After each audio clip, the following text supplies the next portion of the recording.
Welcome back to Trinity Ironworks. Today's video will be an introduction on how to start blacksmithing. Now you may be thinking to yourself, I don't have all the right tools. I don't have an anvil. I don't have any fancy hammers. I don't have a forge. I don't have a vise. And that's okay.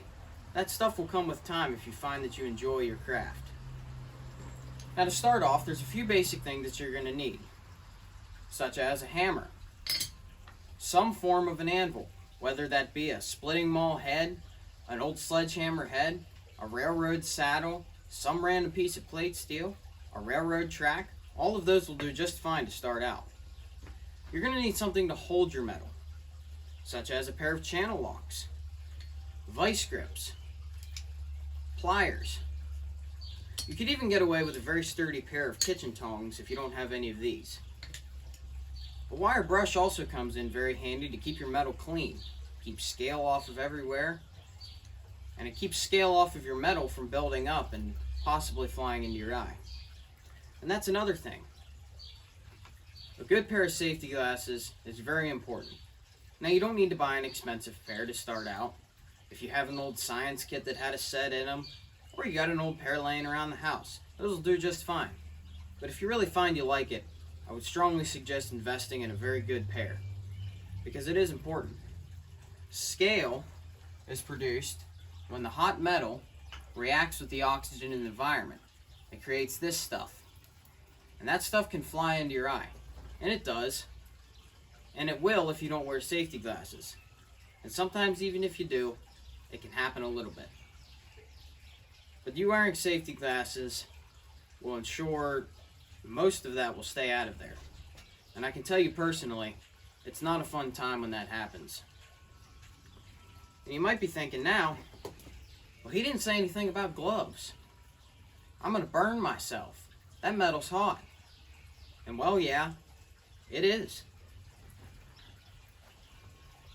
And some guys prefer to wear a glove on their left hand,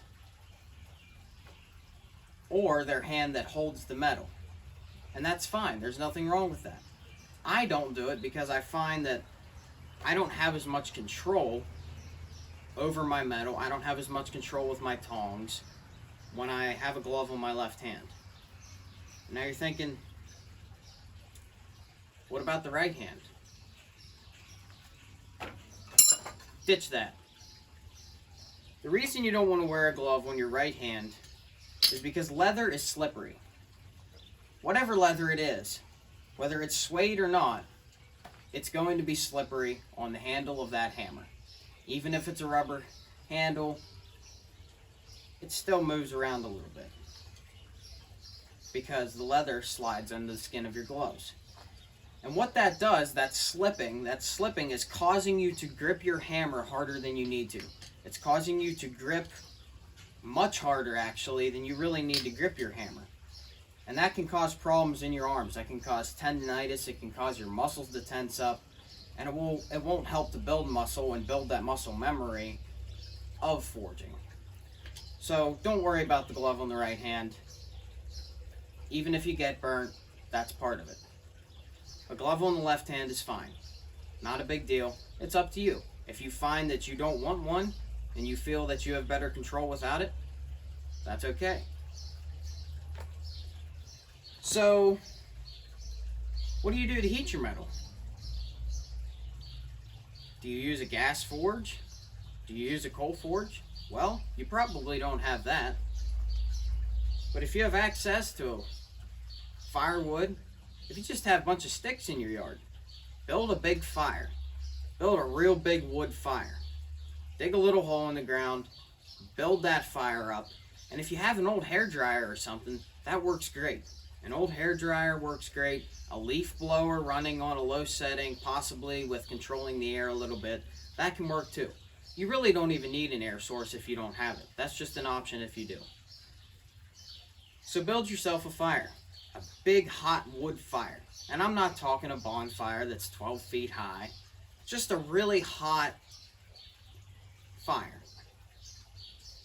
Find whatever metal it is you're going to be using and just stick it in there. Now it's going to take some time. It's not going to be instant. It's definitely not going to be as fast as a coal forge, not near as fast as an induction forge or a gas forge. But to start out, it's alright. So you take your metal, you heat it, and just start hammering. Set up your anvil, set up your hammer, get ready with your pliers or whatever it may be, and just start hammering. Don't even try to make anything. Don't try to make anything yet. Just start hammering. Take that piece of metal and beat it flat. Beat it completely flat. That whole piece of metal, beat it flat. Okay? And then, take another piece of metal and start to square them corners up. Don't beat it flat this time. Start to work it out. That's called drawing out.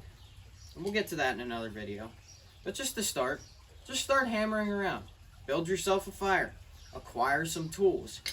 If you have to go out and buy these, buy them cheap. Because you might not like it. You may not like this. You might not. But it's great if you have something like this just laying around the house. A wire brush, pair of pliers, vice grips, channel locks, kitchen tongs, whatever. So try to acquire the tools, the very basic tools that you need. And of course your safety equipment. Make sure you have safety glasses. It really is important. And it really is bad. So take that metal, heat it and beat it. Heat it and beat it. And if you feel you really need more hammer control and you really need more strength in your arm, go start smacking nails into a stump. Get yourself a board, get yourself a stump. And just take that hammer and just start smacking nails. Drive those nails. Drive them. Just sit out there 10, 15, 20, 30 minutes a day even. Just driving nails. Driving nails. Old buckets of rusty nails at flea markets, auctions, old farms.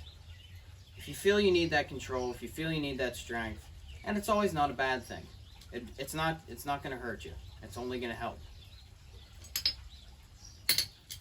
So, you've got all that. Give it a shot. If you like it, you like it. Then, you can build your skill, possibly make some money off of it if that's what you're looking for, and buy some new tools.